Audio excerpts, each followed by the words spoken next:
Alors il y a 3 bacs. Le grand, ça sera celui du compost, hein, c'est-à-dire tous les produits organiques, les déchets de cuisine, la pelure des carottes, des fruits, etc. Le deuxième et le troisième bac sont pour les déchets ultimes. Et dans l'arrière-cuisine, 3 autres bacs pour le verre, le papier et le plastique, sans oublier le sac de piles. Avant même de faire partie des 40 foyers tests de l'agglo de Montpellier, Pierre et sa famille étaient déjà sensibilisés au tri sélectif. Mais entre avril et juin, l'étude a été plus poussée. Chaque sac de déchets a été pesé par catégorie, les résultats répertoriés.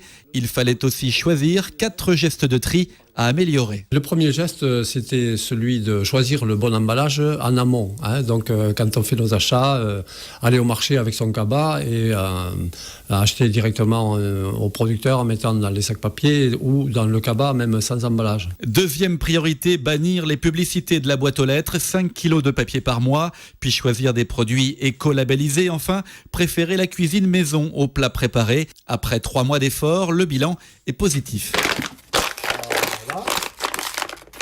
Au mois d'avril, au début de l'opération, pour le premier mois, on recyclait à un peu plus de 80%. Ça veut dire qu'il y avait plus de 15% qui n'étaient pas recyclés.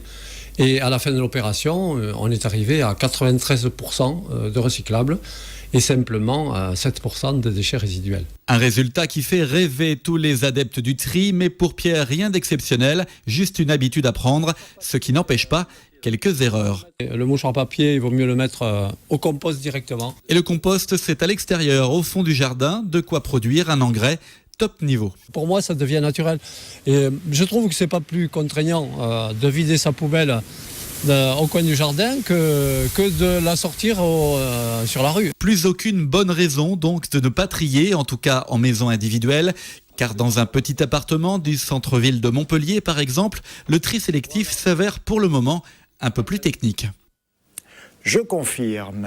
Le bilan de cette opération a donc été présenté ce soir à l'agglomération en présence des familles issues des 19 communes de l'agglo qui, pendant 3 mois, ont donc noté, pesé et amélioré leur façon de trier. Ils ont réussi à baisser leur production de déchets de 30% pendant les 3 mois de l'expérience.